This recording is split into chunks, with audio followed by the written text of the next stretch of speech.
Chapter 16, Culture and Organizational Change.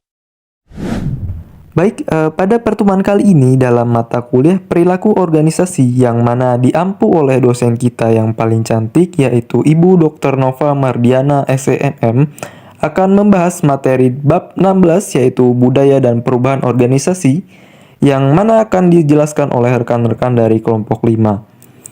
Oke, mula-mula kita akan mengetahui tujuan pembelajaran dari bab ini. Adapun yang pertama yaitu dapat mendeskripsikan karakteristik umum dari budaya organisasi. Yang kedua dapat menunjukkan cara bagaimana budaya disalurkan pada karyawan. Yang ketiga dapat mengidentifikasi faktor yang dapat menciptakan atau menjaga budaya. Yang keempat mampu membandingkan efek fungsional dan disfungsional dari budaya organisasi terhadap orang dan organisasi. Yang kelima dapat menjelaskan kesamaan dan perbedaan dalam menciptakan budaya positif, etis, dan inovatif.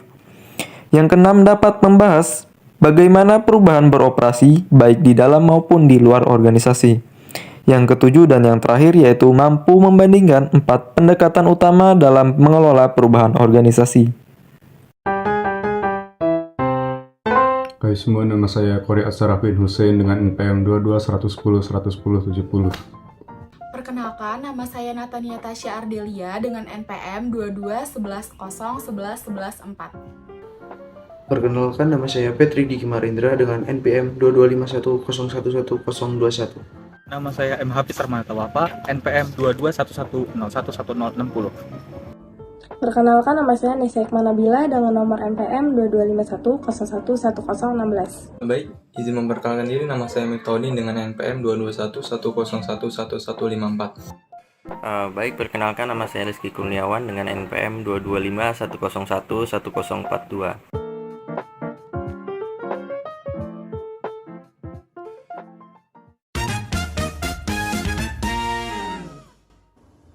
Apa itu budaya organisasi? Budaya organisasi mengacu pada sistem makna bersama yang dipegang oleh anggota yang membedakan organisasi dari organisasi lain. Nah, sistem makna bersama ini mencakup nilai-nilai keyakinan dan asumsi yang menjadi ciri organisasi. Yang pertama, menyaring apa yang menjadi perhatian karyawan. Kedua, diwujudkan secara fisik dalam bentuk simbol materi, contohnya seperti seragam, patung, dan lain-lain. Ketiga, membentuk landasan makna bersama di antara anggota suatu organisasi. Salah satu kerangka paling umum yang menggambarkan organisasi budaya sebagai memiliki beberapa nilai yang bersaing, yaitu klan. Sebuah budaya berdasarkan afiliasi manusia, karyawan menghargai keterikatan, kolaborasi, kepercayaan, dan dukungan. Kedua, adhokrasi. Budaya yang berbasis pada perubahan, karyawan menghargai pertumbuhan, keragaman, perhatian terhadap detail, stimulasi, dan otonomi. Ketiga, pasar. Budaya berdasarkan prestasi. Karyawan menghargai komunikasi, kompetensi, dan persaingan. Keempat, hierarki. Budaya yang didasarkan pada stabilitas. Karyawan menghargai komunikasi, formalisasi, dan rutinitas. Apakah organisasi memiliki budaya yang seragam? Nah, budaya organisasi memiliki persepsi yang dimiliki oleh para anggota organisasi. Pernyataan tentang budaya organisasi hanya valid jika individu dengan latar belakang berbeda atau pada tingkat berbeda dalam organisasi menggambarkan budaya tersebut dengan istilah yang sama. Nah, budaya dominan mengungkapkan nilai-nilai inti yang dianut oleh sebagian besar anggota dan memberikan organisasi kepribadian yang berbeda. Subkultur cenderung berkembang dalam organisasi besar sebagai respon terhadap masalah atau pengalaman umum yang dihadapi sekelompok anggota di departemen atau lokasi yang sama. Namun, subkultur bisa begitu kuat sehingga secara halus menolak budaya resmi dan tidak menyesuaikan diri. Jika organisasi hanya terdiri dari subkultur, budaya organisasi yang dominan akan menjadi kurang kuat. Aspek-aspek makna bersama dari budaya baik dalam budaya dominan maupun subkultur.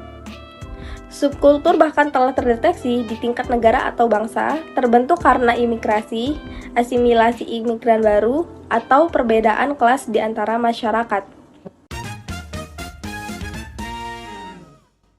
Setiap perusahaan memiliki budayanya sendiri yang mempengaruhi cara orang berinteraksi, cara mereka bekerja, dan nilai-nilai yang mereka pegang. Ketika seorang karyawan baru mulai bekerja di sebuah perusahaan, dia harus diberi pengarahan tentang kebijakan organisasi. Ada 7 cara karyawan mempelajari budaya dalam organisasi. Yang pertama yaitu interaksi aktif. Berinteraksi dengan rekan kerja atau otoritas manajerial mengungkapkan banyak hal tentang budaya organisasi. Manusia mempunyai kepribadian dan kemampuan yang beragam. Selanjutnya yang kedua adalah pengelolaan kegiatan. Berbagai kegiatan hiburan seperti acara olahraga, seminar, dan lomba diselenggarakan oleh beberapa kelompok. Hal ini tidak hanya meningkatkan semangat kerja karyawan, tetapi juga membantu mereka merasa menjadi kontributor yang berharga bagi perusahaan. Dan yang ketiga, bahasa dan cerita. Berbagai cerita atau peristiwa besar dari sejarah perusahaan kepada karyawan adalah salah satu cara paling efektif untuk mempromosikan budaya perusahaan kepada mereka. Mereka mengembangkan keterkaitan emosional dengan organisasi dan didorong untuk mengambil kepemilikan atas pekerjaan mereka. Berbagai bahasa digunakan, beberapa di antaranya khusus untuk suatu tempat atau komunitas. Yang keempat yaitu upacara dan ritual. Perusahaan memiliki beberapa prosedur inti baik formal maupun informal. Cara perusahaan memandang karyawannya dan kebutuhan mereka berdampak besar pada perkembangan budaya tempat kerja. Jika suatu perusahaan mempunyai peristiwa penting yang diperingati secara berkala, hal itu akan menentukan nilai-nilai dan ritual organisasi tersebut. Yang kelima, imbalan yang diberikan. Karyawan diberikan imbalan yang berbeda-beda tergantung pada tingkat pekerjaan mereka dan kewajiban yang menyertainya. Dan yang keenam, simbol. Simbol adalah teknik yang sangat baik untuk mewakili suatu budaya yang tidak memerlukan banyak komunikasi verbal. Banyak pesan tersirat seperti logo, label kantor, gelar yang terkait dengan sebutan dan sebagainya. Dan yang terakhir adalah kepemimpinan. Apapun industri atau jenis pekerjaannya, kepemimpinan merupakan komponen penting dalam menggambarkan budaya perusahaan. Nilai-nilai perusahaan dapat rusak parah jika pemimpin perusahaan tidak memelihara lingkungan yang menarik dan merangkul kontribusi setiap karyawan. Di sini saya akan menjelaskan poin mengenai membuat dan mempertahankan budaya. Di mana yang pertama ialah bagaimana budaya dimulai. Kebiasaan, tradisi, dan cara umum suatu organisasi dalam melakukan suatu sebagian besar disebabkan oleh apa yang telah dilakukan sebelumnya dan seberapa sukses organisasi tersebut dalam melakukannya. Hal ini membawa kita pada sumber utama sebuah organisasi.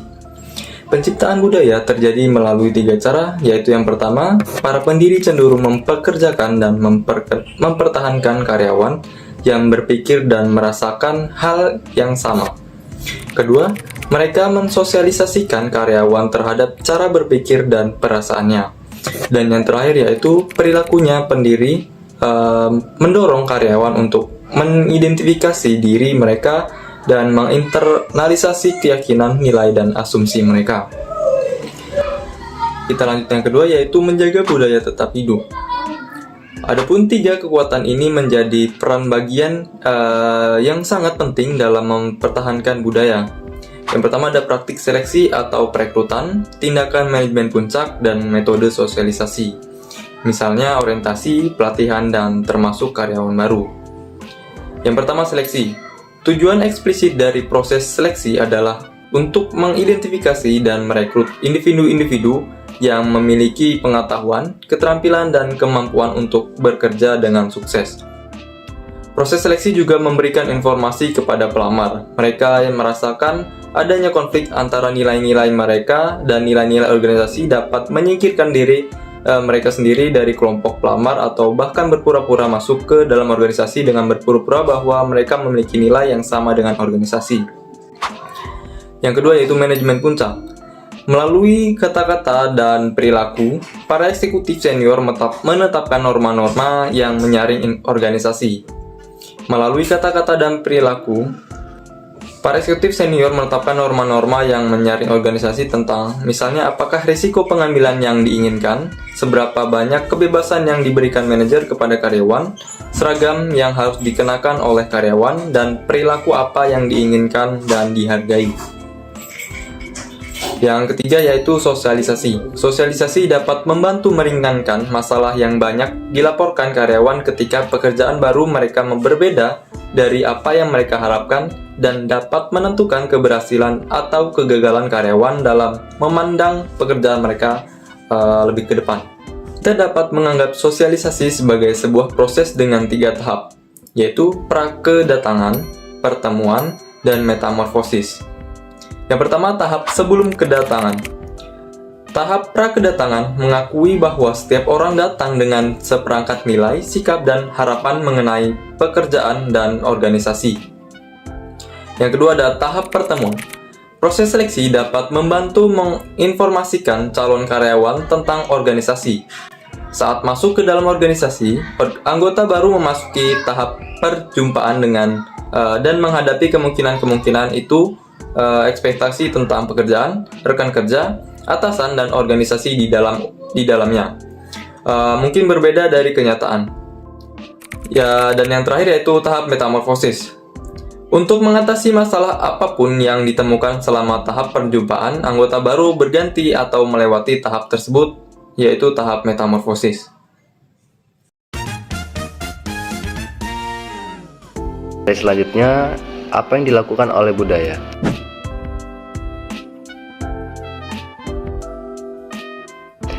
Budaya adalah perekat sosial yang membantu menyatukan organisasi dengan memberikan standar mengenai apa yang harus dikatakan dan dilakukan oleh karyawan. Budaya merupakan mekanisme penentu dan kontrol yang memandu dan memperkerjakan sikap dan perilaku. Lalu ada fungsi kebudayaan.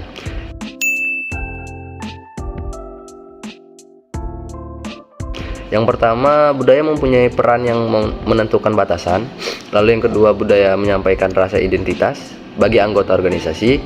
Lalu yang ketiga, budaya memfasilitasi komitmen terhadap sesuatu yang lebih besar daripada kepentingan diri sendiri. Lalu yang keempat, meningkatkan stabilitas sistem sosial. Lalu di sini ada sistem organisasi. Budaya yang kuat didukung oleh aturan regulasi formal, yaitu infrastruktur organisasi yang memastikan bahwa karyawan akan bertindak sesuai dengan keinginan mereka.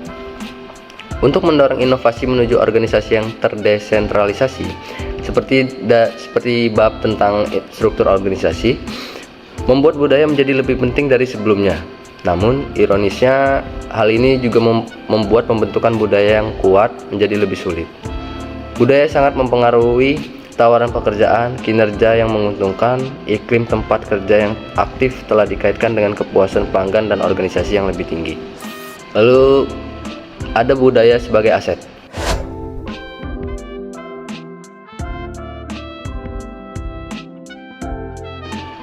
Budaya dapat berkontribusi terhadap keuntungan organisasi dalam banyak hal. Perusahaan seperti Google, Adobe, dan Samsung baru-baru ini menduduki peringkat sebagai organisasi terbaik untuk bekerja mengingat budaya mereka yang sangat baik. Karyawan menulis tentang Adobe bahwa organisasi memberikan dampak positif bagi dunia. Fokusnya pada etika dan keberlanjutan, menjelaskan beberapa budaya dan iklim terkait yang mempengaruhi sikap dan perilaku dalam organisasi.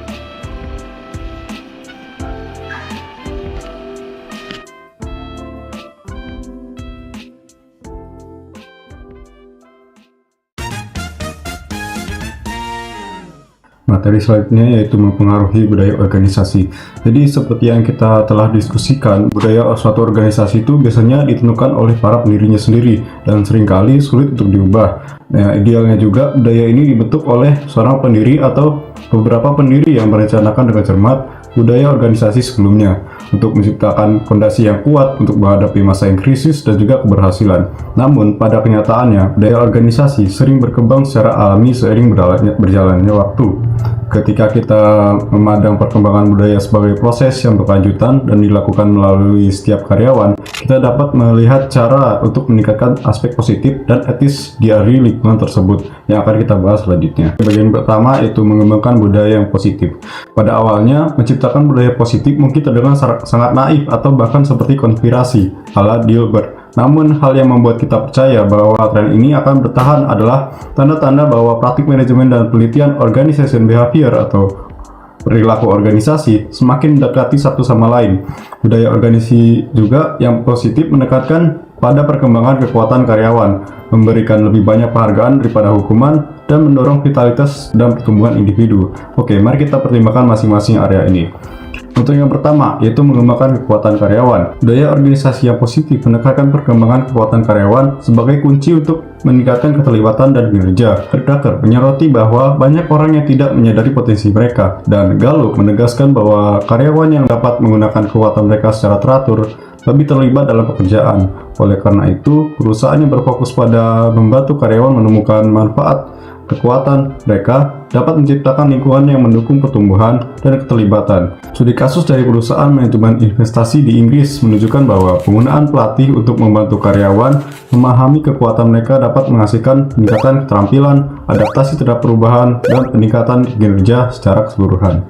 Nah, dengan demikian, pengembangan kekuatan karyawan bukan hanya investasi dalam individu, tapi juga strategi bisnis yang cerdas untuk meningkatkan daya saing dan juga produktivitas. Yang kedua, yaitu memberi penghargaan lebih banyak daripada hukuman. Meskipun banyak organisasi fokus pada penghargaan eksternal seperti gaji, promosi, bahkan pengakuan terhadap prestasi kecil karyawan memiliki dampak besar. Beberapa manajer bahkan ragu memberikan pujian karena takut membuat karyawan itu malas atau merasa bahwa pujian tidak dihargai. Namun pandangan ini dapat merugikan karena pujian telah terbukti menjadi motivator yang kuat. Bahkan Charles Schwab menyatakan bahwa semangat persetujuan lebih efektif dalam meningkatkan kinerja daripada semangat mengkritik. Meskipun karyawan tidak selalu meminta pujian, memberikan pengakuan atas apresiasi mereka, bahkan prestasi mereka, dapat meningkatkan semangat produktivitas mereka. Validasi dan keikutsertaan aktif karyawan dalam menciptakan budaya positif dapat membangun inklusi sosial dan perasaan bahwa mereka merupakan bagian dari sesuatu yang lebih besar dari diri mereka sendiri. Poin yang ketiga yaitu mendorong vitalitas dan pertumbuhan. Jadi organisasi yang mengakui perbedaan antara pekerjaan dan karir cenderung mendapatkan yang terbaik dari karyawan mereka. Budaya yang memandang karyawan sebagai lebih dari sekedar roda dalam mesin, tapi sebagai individu yang berkontribusi tidak hanya pada aktivitas organisasi, tapi juga pertumbuhan pribadi dan profesional mereka, dapat menciptakan lingkungan yang mendukung perkembangan dan kesejahteraan karyawan. Untuk contoh seperti inisiatif perkembangan bakat Plan People First yang sukses dari Chevrolet Autoglass menunjukkan bahwa perusahaan-perusahaan termuka mengakui nilai membantu orang tumbuh sebagai kunci kesuksesan mereka. Dengan fokus pada pengembangan bakat, perusahaan dapat memastikan bahwa mereka memiliki orang-orang yang terbaik yang berkontribusi pada keunggulan berorganisasi. Yang keempat yaitu batasan budaya positif. Sementara menciptakan budaya positif dalam organisasi dapat memiliki manfaat, pendekatan ini tidak boleh diambil secara ekstrim. Beberapa perusahaan mungkin mengadopsi elemen-elemen budaya positif seperti kebijakan kesejahteraan karyawan atau inisiatif kreatif, namun batas-batas juga harus diakui. Budaya positif yang terlalu dipaksakan dapat menjadi kontraproduktif. Budaya positif yang terlalu dipaksakan dapat menjadi kontraproduktif, menciptakan tekanan yang tidak realistis dan merugikan secara psikologis bagi karyawannya. Dan penting juga untuk memahami bahwa nilai positif tidak selalu dapat diterapkan secara universal, dan budaya positif yang diinginkan oleh suatu organisasi dan dapat bertentangan dengan nilai industri atau masyarakat tertentu. Oleh karena itu, organisasi perlu bersikap objektif dan tidak mengorbankan efektivitasnya dalam upaya untuk menciptakan budaya yang positif.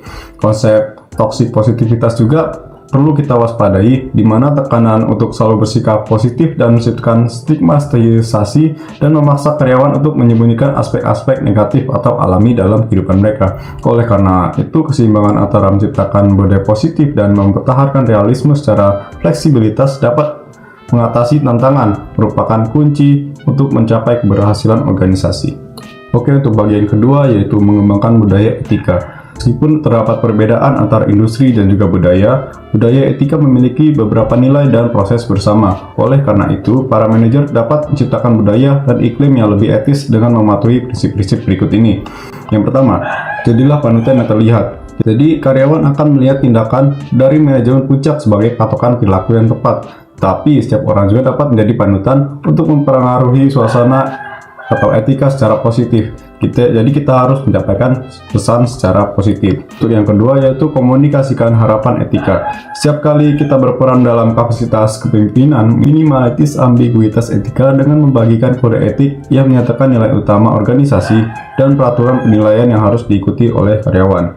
Untuk poin ketiga yaitu berikanlah pelatihan etika. Jadi seperti menyelenggarakan seminar, lokakarya, dan program pelatihan untuk memperkuat standar perilaku organisasi, mengklarifikasi praktik yang diperbolehkan, dan mengatasi dilema etika potensial. Poin keempat, secara terbuka hadiahkanlah tindakan etis dan hukumlah yang tidak etis. Kita harus menilai bawahan dalam kaitannya dengan kode etik organisasi. Tinjau secara keseluruhan, secara terang-terangan, hadiahkan mereka yang bertindak secara etis, dan secara mencolok, hukumlah yang tidak melakukannya. Ini berguna untuk memberikan teguran maupun sebagai peringatan bagi karyawan-karyawan lain. Yang terakhir yaitu mekanisme perlindungan. Jadi cari mekanisme resmi sehingga semua orang dapat membahas dilema etika dan melaporkan perilaku tidak etis, bahkan tanpa rasa takut untuk mendapat hukuman. Ini mungkin mencakup mengidentifikasi penasihat etika, ombudsman, atau petugas etika untuk peran perantara. Jadi, etika organisasi memiliki dampak yang signifikan terhadap perilaku karyawan. Pentingnya memulai inisiatif etika dari puncak organisasi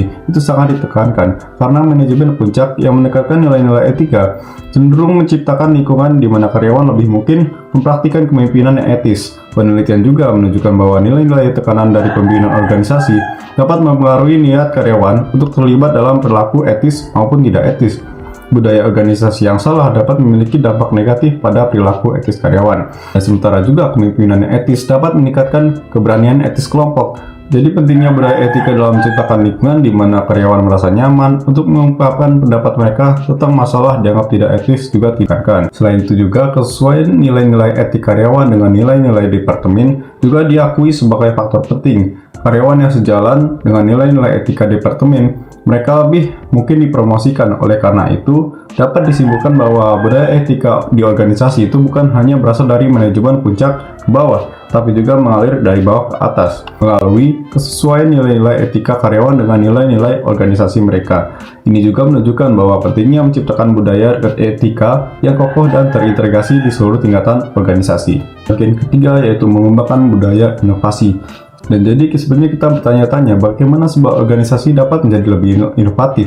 Meskipun tidak ada rumus yang dijamin, beberapa karakteristik muncul berulang kali ketika peneliti mempelajari organisasi yang inovatif.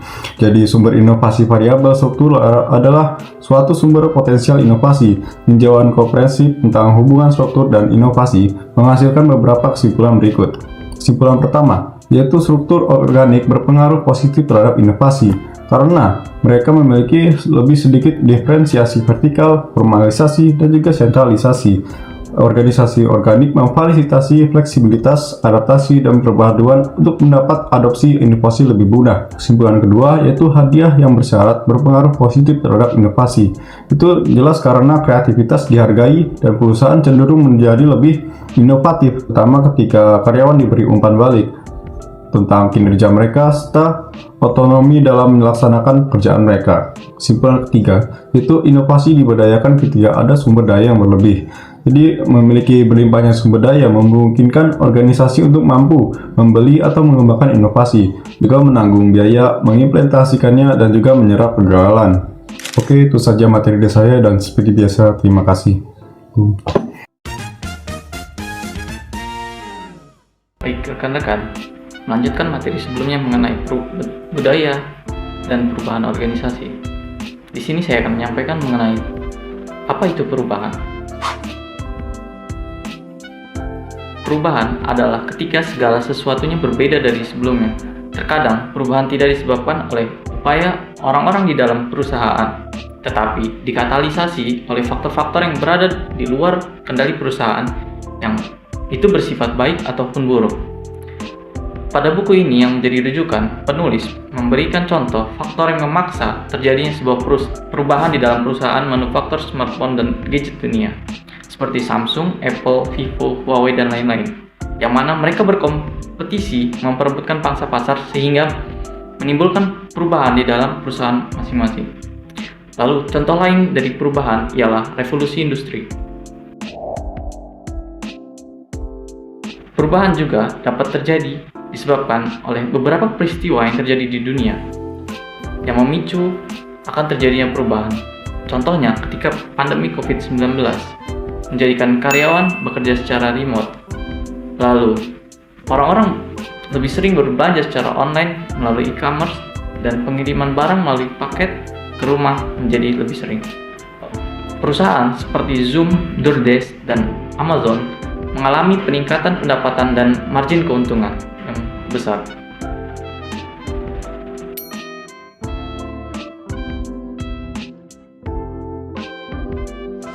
Selanjutnya ialah faktor-faktor yang dapat memaksa terjadinya sebuah perubahan. Faktor yang pertama ialah sifat tenaga kerja, dengan contoh lebih banyaknya keberagaman budaya di dalam sebuah organisasi, populasi yang menua, peningkatan imigrasi dan outsourcing. Faktor yang kedua ialah teknologi, di mana terdapat contoh komputer dan perangkat genggam yang menjadi semakin lebih cepat, lebih murah, dan lebih banyak. Lalu, kemunculan dan pertumbuhan situs jejaring sosial atau sosial media yang dapat menimbulkan perubahan. Faktor yang ketiga ialah kondisi atau guncangan ekonomi, dengan contoh naik turunnya pasar perumahan global, keruntuhan sektor keuangan, resesi global. Faktor yang keempat ialah kompetisi, di mana terdapat contoh pesaing global, merger, konsolidasi, dan meningkatnya peraturan pemerintah mengenai perdagangan. Faktor yang kelima ialah tren sosial, di mana terdapat contoh meningkatnya kesadaran lingkungan pada masyarakat. Lalu faktor yang terakhir ialah politik dunia, di mana terdapat contoh adanya sikap sosial negatif terhadap bisnis dan eksekutif, lalu pembukaan pasar baru di seluruh dunia.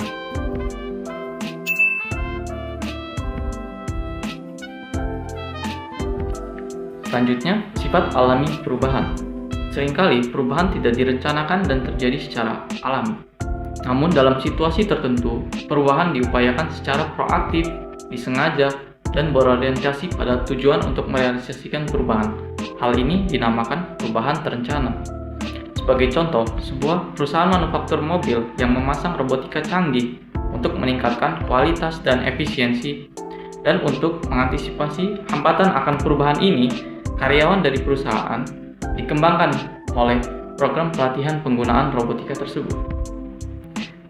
Lalu, terdapat istilah lain, yaitu istilah agen perubahan, di mana mereka bertanggung jawab dan memperlancar proses perubahan dalam sebuah organisasi. Mereka melihat masa depan organisasi yang belum diidentifikasi orang lain, mampu memotivasi, menciptakan, dan mengimplementasikan perubahan. Beberapa agen perubahan berusaha mengubah industri lama untuk mampu memenuhi kebutuhan dan tuntutan industri baru. Agen perubahan dapat seorang manajer, non-manajer, atau seorang karyawan lama atau baru, atau mungkin konsultan dari luar. Lalu, terdapat pembahasan mengenai penolakan terhadap perubahan.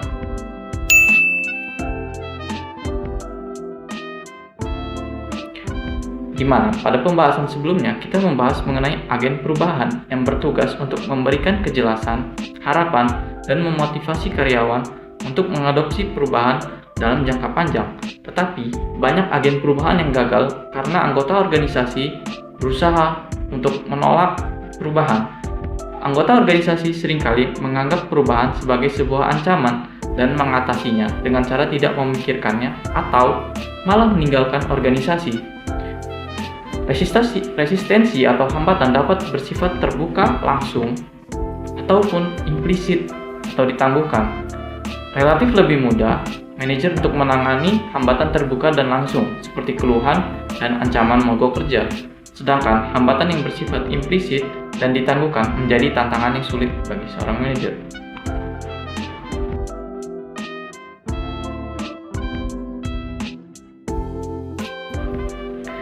Sumber-sumber penolakan terhadap perubahan terdapat dua sumber, di mana sumber yang pertama ialah sumber individu. Sumber individu terdiri dari kebiasaan, kebutuhan akan keamanan, faktor ekonomi, ketakutan akan hal baru yang tidak diketahui, dan hanya memproses dan memilih informasi yang sesuai dengan keinginan dan persepsi anggota organisasi. Lalu, Sumber yang kedua ialah sumber organisasi, di mana terdapat kelembaban organisasi atau kecenderungan organisasi tersebut untuk menolak perubahan. Lalu yang kedua ialah fokus terhadap perubahan yang terbatas. Ketiga, ancaman terhadap keahlian. Keempat, ancaman terhadap mapannya kekuasaan atau status kekuasaan. Maka dari itu, terdapat beberapa tindakan dalam mengatasi penolakan terhadap perubahan.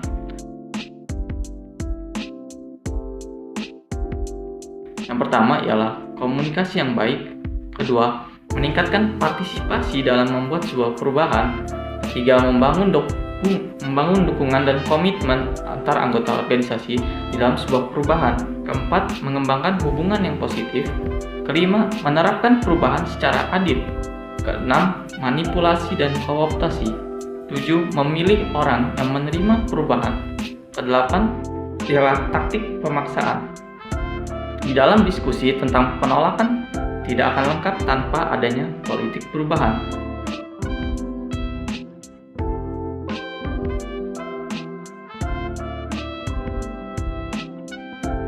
Karena perubahan selalu mengancam status quo secara inheren yang menyiratkan aktivitas politik. Perubahan mungkin berasal dari agen perubahan luar, karyawan baru dalam organisasi yang kurang memiliki status quo atau kekuasaan quo, atau manajer yang sedikit di luar struktur kekuasaan. Manajer yang telah lama bekerja di suatu organisasi dan telah mencapai posisi senior di dalam hierarki seringkali menjadi hambatan utama di dalam melakukan perubahan.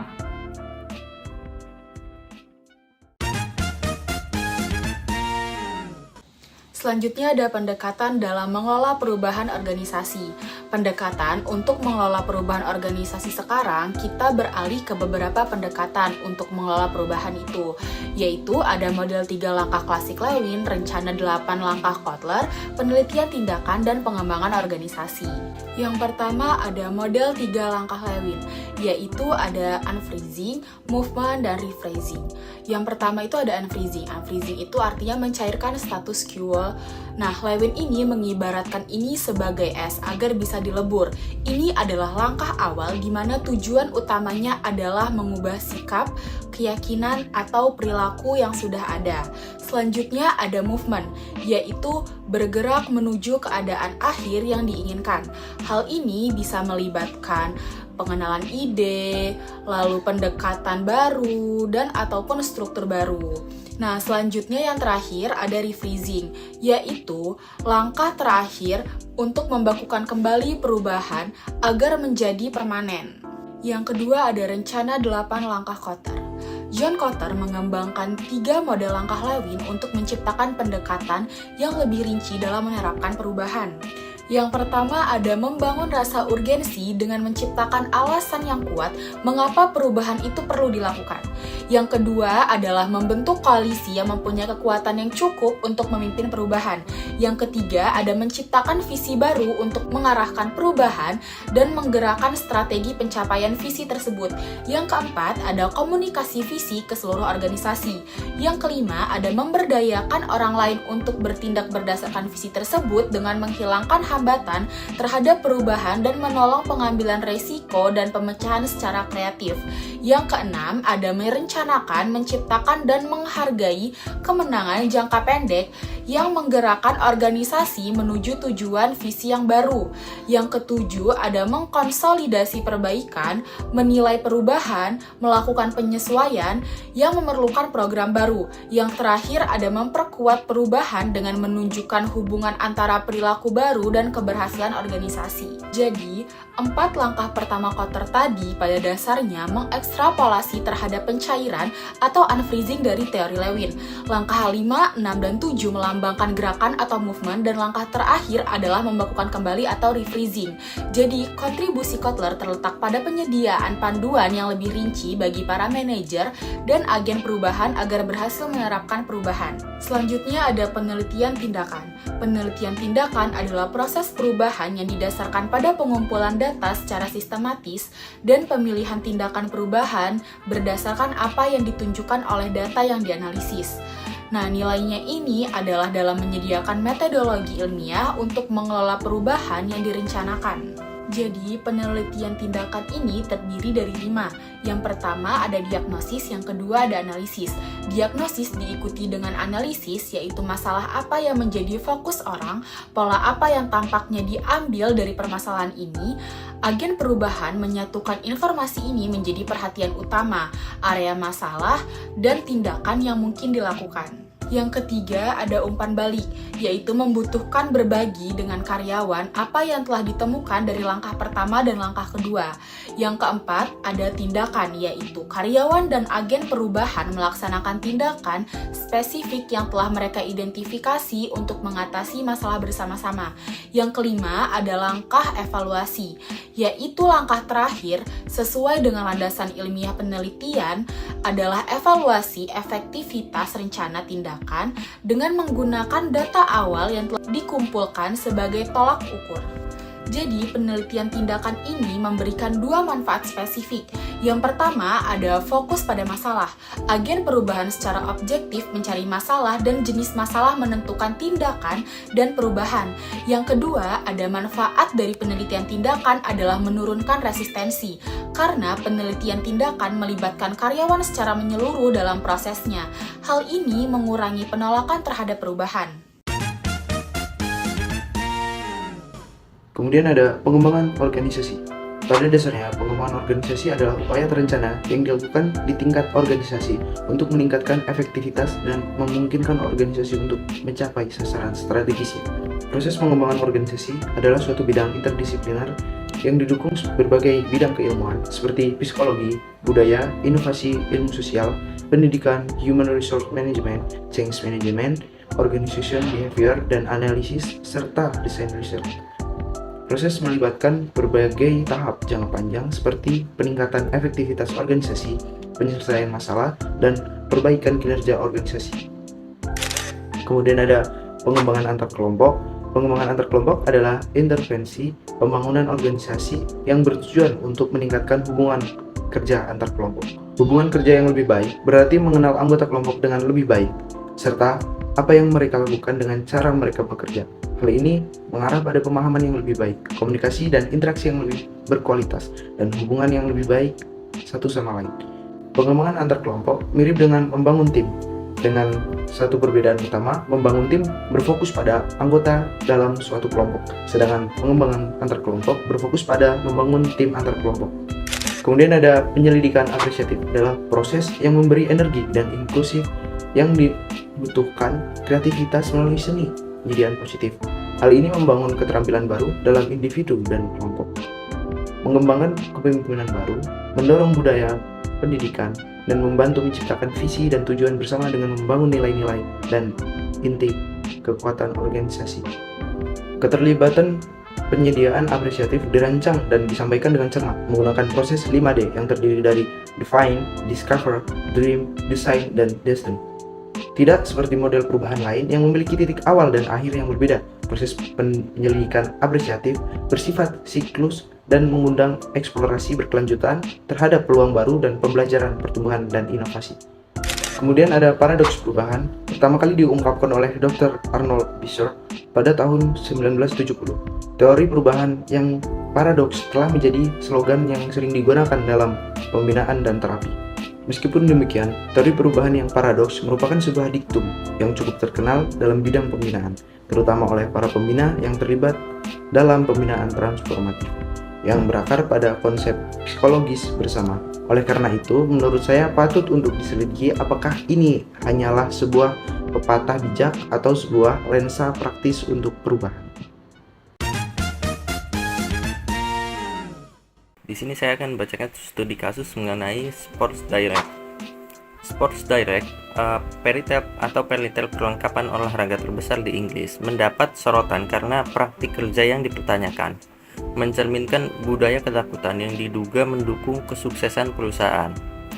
Sistem peringatan 6 teguran yang ketat diterapkan untuk kesalahan kecil hingga absensi sakit, menciptakan lingkungan di mana karyawan bekerja dalam ketakutan kehilangan pekerjaan. Investigasi parlemen menyimpulkan bahwa budaya ini memungkinkan perlakuan tanpa martabat terhadap karyawan.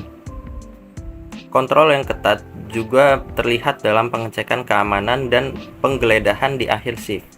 Meskipun sulit diketahui apakah ini mencerminkan sub budaya gudang atau domain perusahaan, jelas ada dampak negatif pada kesehatan dan keselamatan karyawan.